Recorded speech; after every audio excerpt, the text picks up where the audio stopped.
Hello everybody. Right, so as per the 3UZ one, what I'm going to do is, because we've got a 1UZ non-VVTi in the shop, I'm going to go through what I call a first startup video. So what we're going to do is we're going to go through the process that you guys should follow when you get your harness and obviously getting the engine up and running and started. So let's get into it.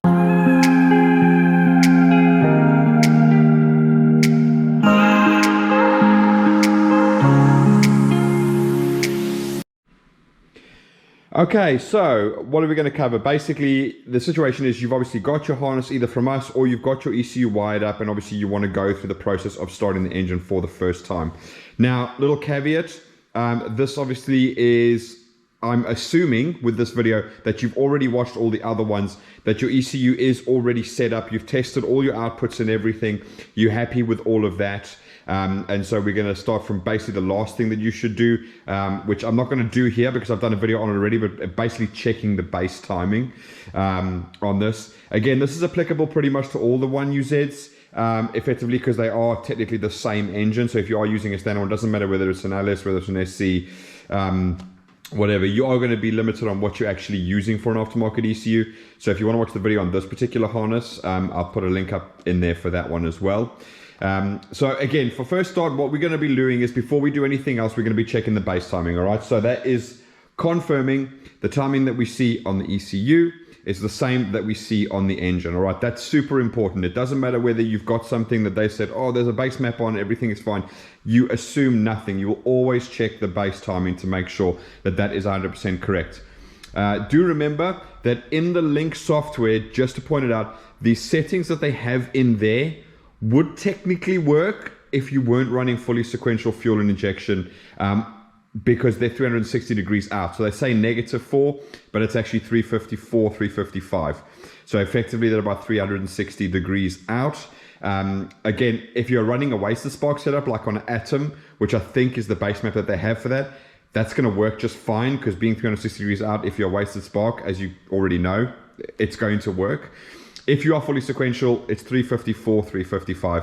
That is your offset when you're running one of these. And one thing they don't point out in the actual sort of help section as well is they don't tell you which cam sensor they're using. So bearing in mind, on a non-VVTi, we have this cam sensor and we have that cam sensor. Now, obviously, these are 180 degrees out. The reason they have two, it's not complicated. Basically what Toyota wanted to do was they wanted to get full sync of the engine within 360 degrees. So normally you'd go 720, and within 720 you'd have one signal from the cam, or what they call the home signal on some ECUs. That would then tell the ECU exactly what position the engine's in. Now if you had two signals and they were 180 degrees out, you would know where the engine position is within 360 degrees rather than the full 720. So it's not complicated. It's the reason they did it. But obviously the stuff in the help section doesn't tell you how they've wired it. In this case, we're using the left bank cam. So there's cylinder 1 over there. Oh, that's the left bank. There's the right bank, cylinder 2. So you can use either or, and that will obviously make a difference when you're doing your offset and you're doing your base timing. So again, whichever one you pick, obviously you do have to verify it. If you get the timing dead on and it doesn't want to start, then obviously just flip it 360 degrees, and then you'll probably find it's the other way. If it's wasted spark, you may find it's dead on, and then if you try to go fully sequential, you have to flip it 360 degrees. Just a little heads up there. It catches out a lot of people. I've been caught out plenty of times, so don't, like, it's nothing if you are caught out by it. It's pretty damn common, so don't stress about that. All right, so what I'm going to do now is I'm going to put a link up here as to actually like physically checking the base timing, like what you're looking for, like you've got your marks down there, etc., making the marks on your crank pulley, etc., so you can see them and all of that. All right, so now we basically, at this point, we're assuming you've got everything set up, you've set up all your inputs and outputs, you've checked your base timing, and now you want to start it. Okay, so in this particular instance, we are using the standard 6-wire stepper motor. So this is the idle speed control valve that comes standard on a 1UZ. Now what I'm going to go through now, because obviously getting it started, what I like to do is I like to get it started and get it running with its own idle control. Now, this is going to depend on every single setup, because some of you guys want to delete the idle control valve, and in which case then you're going to have to adjust the idle screw on the actual thing itself, and then use ignition control to control idle. That's a whole different section altogether. if you're using the vehicle as a daily driver, it's not really the best way to go, because you're kind of going to have to get it to idle pretty high when it's cold, you have to get it to idle when it's cold, and obviously when it's warm, that idle is going to be incredibly high. And then what you have to do is obviously pull timing out to bring the idle all the way down. So effectively you're reducing the torque in the engine to try and bring the idle down. It's not an ideal solution. There are plenty of solutions available. Most of these modern ECUs can use that one. You can also do like what my good friend Calvin does and swap this out for like a Ford 2-wire idle control motor. If you want to be fancy, drive-by-wire. That's the best solution that I think currently is on the market, because it does everything. It does the idle control, it sorts it all out. But again, we're going to do this on here so you can see what it is.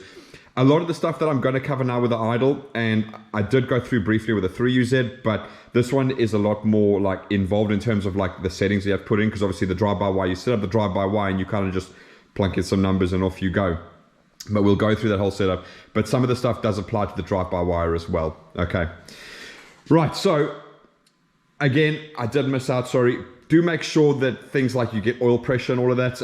If you do have the luxury of an oil pressure sensor, obviously that's super easy. What you can do is just obviously, in this case, it's super easy. You could technically unplug all your coils, or you could unplug all your injectors with one plug over there, and then you can do your cranking over, make sure you've got oil pressure and all that type of stuff. So again, those are just the simple mechanical checks just to make sure that you've got oil pressure, just to make sure that you're getting fuel to the fuel rail. So in this case, you can see over here, we've got the screw raised up on the pulsation dampener. If you are using that, if you're using a fuel pressure sensor, obviously you'll see the data on the ECU. Okay, right, so that's where you are. You've checked everything, you've got oil pressure, you're super happy, you're ready to start now, you've got fuel, boom, let's go for it. Okay, so what are we gonna do now?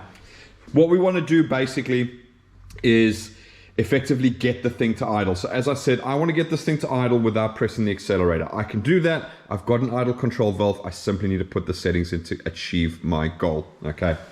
So, if you come over here and have a look, if we go over to idle control or idle speed control setup over there. Now remember, obviously the ECU is connected in this case.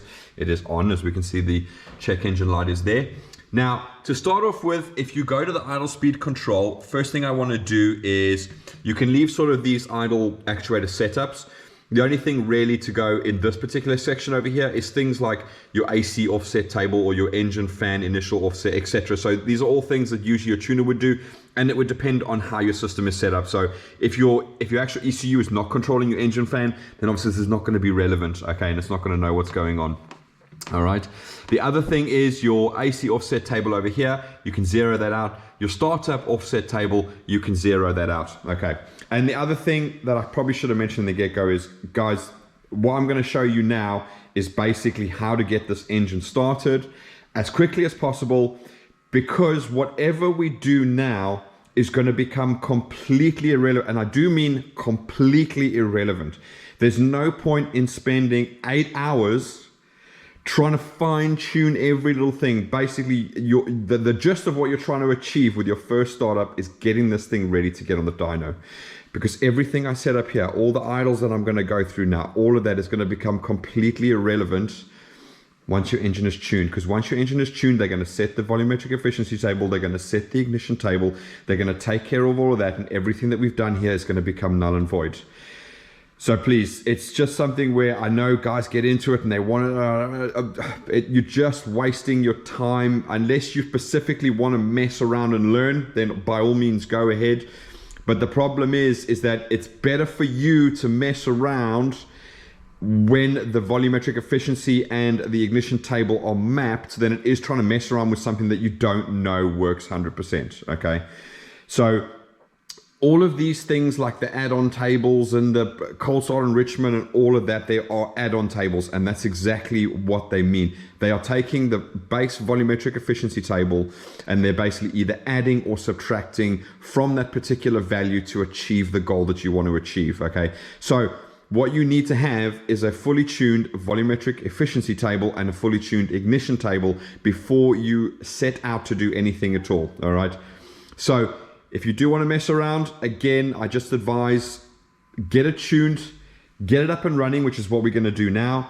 Get it up and running, get it tuned, and then go and start messing around, because there are things throughout the year depending on when you get tuned. So for instance, if you are taking the vehicle for tuning in the middle of summer you're not going to be able to get that sort of, 0 or 5 degree cold start map done. What the tuner will do is they will basically go through from where it, say, starts at 20 and it works its way up. What they'll end up doing is they'll end up building a trend with like cold start enrichment or intake air temperature enrichment, etc. And what they can do is they can extrapolate that backwards. Okay, so that's what they'll try and do. So when it comes wintertime, you might need to freshen up, in which case you can go back to them. They can give you a little freshen up, leave it overnight so it's nice and cold in the morning. They'll take care of that for you. But in your own head, you can also mess around with the idle a little bit if you can't get it to idle thingy. But most of the times, once they're done and they activate closed loop idle control, these ECUs are very good. They're going to take care of a lot of that stuff for you, and they will be able to do that. But you can always go for a thing up and get your base table set up. Okay, so what I'm going to do now in the get-go, or in the beginning basically, is we're going to go through that. And like I said, I'm going to make sure that my startup offset table, my AC offset table, they are all 0. Okay. I'm not too worried about things like startup hold time and so on and so forth. What I am interested in is things on the actual idle control. So first thing I want to do is I want to turn off ignition control because we're not super interested about that yet. For the beginning, I'm going to go into open loop, and that's just so I can get myself some semi-decent numbers in the table. So for this stage, we are going to assume that you've got everything and you have blank, you've got no data to work with, all right? Stepper actuator type, we know it's a stepper motor. That's absolutely fine. Motor type, it's a unipolar. There's forward or reverse. So depending on how you wire it, you can do it either forward or reverse. In our case, we'd have it forward. That's where we've wired it. Stepper motor steps. Now, again, this is something that, again, if you're just using this for something else that uses a stepper motor, this is information that you're going to have to find out. In our case, I'm pretty sure it's about 130 to 141 steps. So we'll stick with 130 and we'll go from there. In this particular case, because of the way that we've wired this has got ECU hold power, so it'll hold the ECU on for a few seconds. I think it's like 2.5 seconds after you remove the ignition. So I've set the stepper reset to be key off. So as soon as I pull that off, and if you watch the previous video, you'll actually hear the motor resetting into its standard position, okay? And we'll get to what its standard position is in a second. Next up, we want to go speed lockout source. So that's only relevant if you actually have a speed source in the vehicle. So what that basically does is you can set it to be like anything under like 2 kilometers is considered an idle. So you can do a speed lockout. Now these lockouts, just to get you the overall picture, is basically you set in the conditions where the idle will either start and stop. Okay, so in this case, when you have your TPS, so you can set your TPS to like 0.5%, 2%, 1.5 to whatever it is. Basically what that means is if the TPS goes above 2%, the idle control algorithm stops working, all right? And then when it comes back, as soon as it hits, in this case, as soon as it hits 2% and goes lower, then the idle control algorithm will kick in and then it'll start moving the idle control motor exactly as it is trying to achieve its goal when it's in closed loop, okay? RPM lockout. So this is one that's, again, quite important because there's 2 variations of that. But effectively, the basic is RPM lockout is exactly what it says on the tin. It will try and instigate the idle control algorithm as long as it's below that RPM. So in this case, because I'm doing a first startup and because we might end up with the idle at like 1,400 RPM, I've actually put the lockout at 2,000 RPM. But do bear in mind that once you've gone through the whole procedure, now again, this is just for startup, so you could leave this until it's tuned and then we can play around with it later. But effectively what you want to do is have this value quite low. So you'd have it about 500 RPM, because basically what's going to happen is once you've got this all set up and you go back into closed loop, that figure that you put there, they're going to add on top of, so it's an add-on system, they're going to add that on top of the table that you set for the idle. So when you go to closed loop, you tell the ECU what idle you want. So you can say start at like 1300 if it's ice cold, gradually work your way down to like 900, 850 or whatever it is you want, okay? Then that figure there will be an add-on there. So let's say at 40 degrees, you set it at 1300 RPM. If you had that at 1000 RPM, it would basically wait until you said 1300 plus 1000, so that's 2300. So you'd have to go above 2300 RPM before the idle control algorithm stopped working. Now, it sounds funny, but I might show you something in a minute. But if you use idle ignition control, it does a really weird thing, because if you set the idle very high, what the engine's going to do is it's going to basically keep pull timing, because it's trying to pull you down from effectively 2000 all the way back down to 950 while it doesn't. As soon as you hit 2000, boom, the engine just fires off. Okay, so these are things you do want to do. That's why I leave ignition control mode off. You can add that on later as part of closed loop if you really need to. But again, it's another add-on that you possibly don't need to do if everything else works as it should.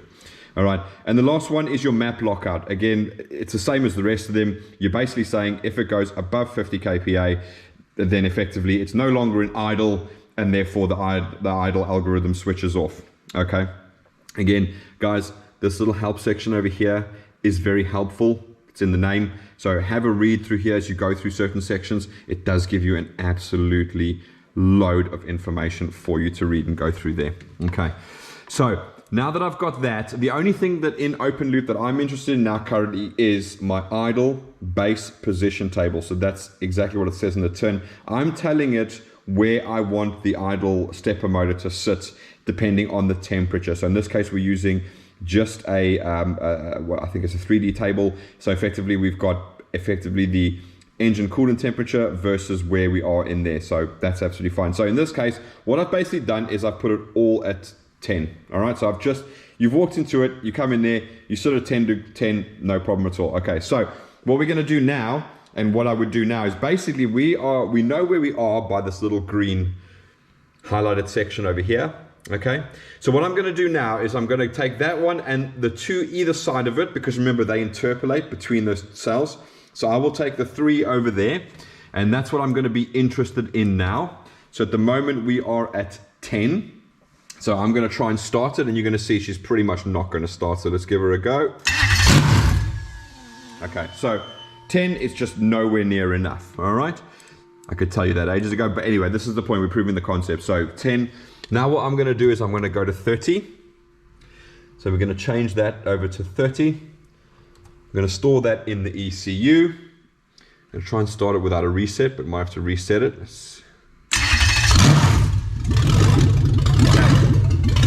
Now she's idling, but very badly. So what I'm going to do now is let's take her to 40. Control S, and it should reset. So 1, 2, 3. A little bit better.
Do a 45-minute video on that, but I think you get the idea. So basically, just remember that what it's doing effectively is it is interpolating across tables there. So as you can see, your little yellow square starting to move now. Now the temperature's starting to climb. We're now on 40 degrees. Okay, so that's moving. So ideally, what I'm doing now is I'm just crossing over between the RPM and that, and I'm just setting these values, okay, to try and get the idle where I want it. All right. So again, these are super rough numbers. You just want to get something in there that will get it idling. And then what you want to do is work your way across that particular area over there. Okay. So what you probably could do is just sort of work out from there. So usually you have to get, will sort of taper down, if you will, from there to get it to idle correctly.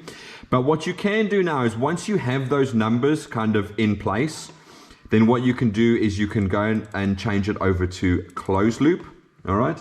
Now what you're going to notice is as soon as I go into closed loop, yeah, okay. It's going to ask you to clear the tables if you want, if you go in there, so you can clear that or whatever. Right, so now it's going to tell me my idle target RPM. So in this case, let's start at 1250. I'm going to say we want to do 1250 RPM all the way to about 40 degrees. Again, so we're working against engine coolant temp over there. So 50 and 60, let's drop that down to 1150. And then from 70 to 80, we'll drop that down to 1000. All right, oh, actually from 80, let's go 900. And then let's say 90 to there, we're gonna go 850. Okay. All right, so effectively what we're gonna do now is we're gonna let the ECU take care of it, all right? So what I'm going to do now is I'm going to leave these tables as they are. I'm just going to put in, so we'll leave 35 or whatever it is there. I'm still going to leave the fact that it's still going to try and control the RPM under 2000. Because again, what we're looking to achieve now is we actually just want the ECU to take care of the idle. We want to get the engine up to temperature. We want to make sure she's got no fuel leaks. We want to make sure she's got no coolant leaks. Make sure she's got no oil leaks, and that everything is absolutely fine. So what I'm going to do now is, you saw how I changed everything in there and the idle went in. So now what I'm going to do is I'm going to try and start it. And what we should find is that effectively, hopefully with the closed loop idle control, she's then going to try and keep her at, and I think it was 1250. Let me just check. Yeah, so we should be about 1250, working our way down to 1150. So I'm going to start her up now, and then hopefully she takes care of that. Okay. Right. No, she doesn't like that one. Let's give her a little bit more here, because again, I haven't got any startup in there. So just bearing in mind, what they mean by the startup offset table is basically you can add on a little bit. So once you get your base table of your idling, you can add it up there. So in this case, because I'm just starting it, what I've done is I've zeroed those out. So in other words, they're not trying to add anything on. So what I'm going to do is I'm going to basically fool the system. I'm going to add more into the base position table up to 50, and then a closed loop will bring it all down. So bear with me a second.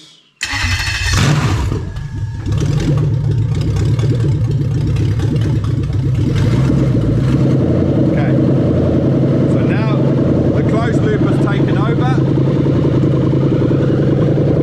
and you'll see that idle. Right, let me just move you.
So, very good ECUs, very clever.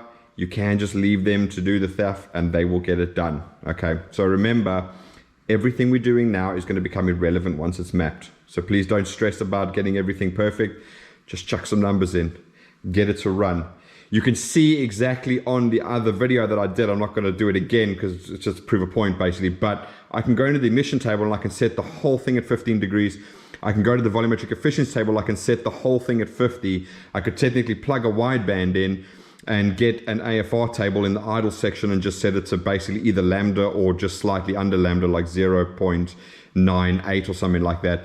and I could activate closed loop fuel control, and I could just let the ECU do its thing. It'll then get the fueling correct via the data from the wideband sensor.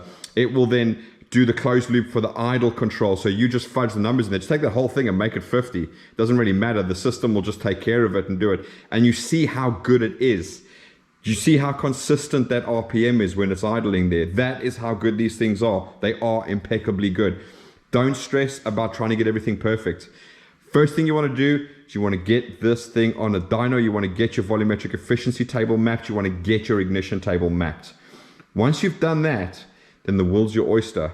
You can come in, you can play with the idle control, you can do all of that, and when it comes winter time, you can then play with the idle control there. So again, what's nice about the closed loop control with the idle as well is, I have to check and see on here, but usually you can see what it's doing, how much it's correcting. So in other words, what you can do is sit with a piece of pen and paper, and you can plot down every time it gets smack bang in the middle of a cell. So remember, we've got 10, 20, 30, 40, 50, 60 degrees. So all you got to do is wait until you get literally in the middle of each of those cells, and note down what the ECU is correcting over from the base number that you've put in. Okay, so if you put in 50 and the ECU tells you that it's correcting like 10, then you change that from 50 to 60, or you change it from 50 to 40, depending on which way it goes. But super simple, and that's something you can do afterwards, but anything you do now is completely irrelevant. Okay, so that's pretty much all you need to do. Once you get it, you need to get it started, throw some numbers in there all over the place. Now usually if you get it from me, harness and ECU, I've already done this on a complete engine, so what I send you for the most part should work 100%. Just bearing in mind things like you are going to have to set the TPS, because all these TPS sensors have adjustability. All right, so the other thing that you want to do as well is you want to set the TPS. I'll go through that with you now. Actually, that's super easy. So all you want to do is, let's put the ECU back on again. Okay, so up at the top you've got ECU controls. Scroll down, you've got TPS setup. What it's going to ask you to do, I'm actually going to go into, I'm going to cancel this quickly. I'm going to go into the tuning screen at the top, because that's got a TPS section over there. So again, ECU controls, TPS setup. It's going to ask you to depress the throttle to the fully open position. So in other words, as if you had it like that. Okay, you can see the TPS is going to 100.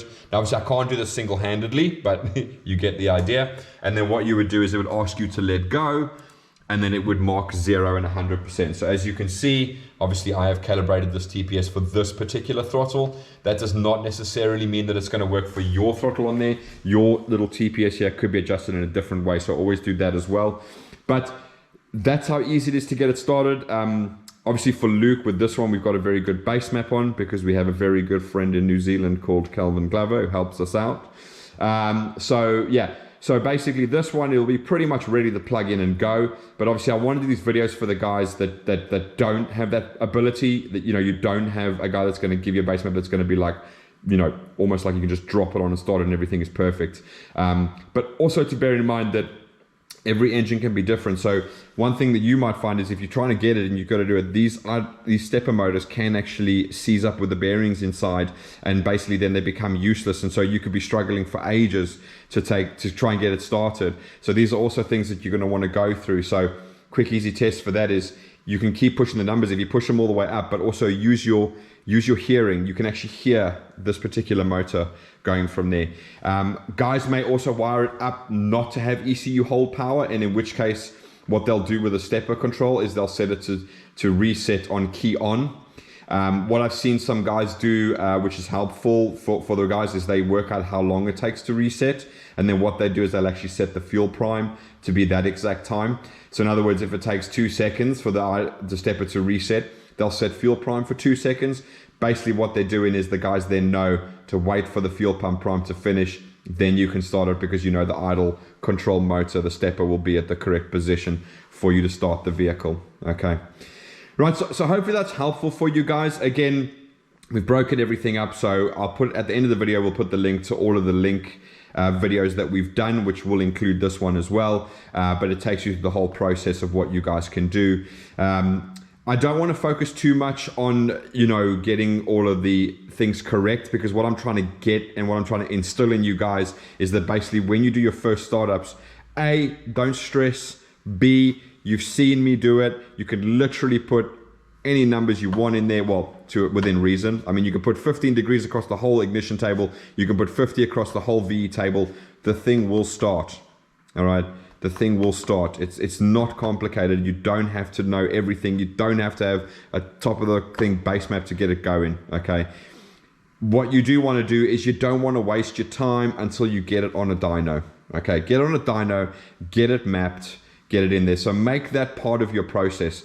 Make sure that you can get this thing running, you can check for leaks, you can check all of that. You're happy that you're not going to be wasting the dyno guy's time, because remember, dyno time is money. If you put this on there and an hour in, you've got a massive oil leak and it has to come off and it has to be cleaned, you're going to be charged for that. All right, so that's the most important thing you want to do, is you want to make sure that mechanically everything is fine, that you haven't got any leaks, that you haven't got any issues that are going to pop up there. Now, I know you can't foresee everything. I do appreciate that, you know what I mean? But you can mitigate 98% of the stuff just by getting it up and running, making sure nothing is leaking, doing all your checks, making sure it gets up to temperature, make sure it's not cooking itself, making sure the fans come on however you're controlling them, make sure all of that works, get it on a trailer.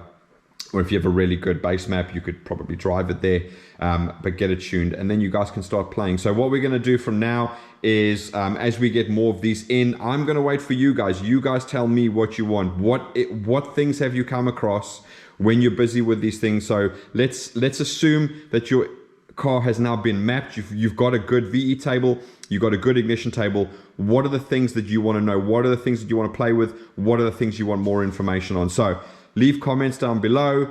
You can message us on Facebook, and what I'll do is I'll start collating them, and every time we get into these, we'll start looking to make videos on that particular thing. Bearing in mind, obviously, we don't just do Link, we do Haltech, we do Link. We're starting to looking into the max ECUs and just waiting for the tooling. Tooling's like £400 or £500, so we're going to have a look into that and see exactly what's involved there. And obviously we do a lot of ECU master as well, so what we'll do is we'll get all of those set up and we'll start doing those videos as well. So please feel free, ask us some questions in there, and then we'll get those videos done for you. But thanks for watching, guys. I know this is a long video, I do apologize, but it's a long process to get it first started. What I've just done in 5 minutes can sometimes take you 3 or 4 hours, so again, don't be downhearted if it takes a long time to get it right.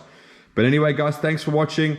We will see you again soon, and like I said, any suggestions, comment below, and if you know anybody that would like to see this video, share it out, let them see it. All right, but we'll see you guys again. Thank you for watching. Bye bye.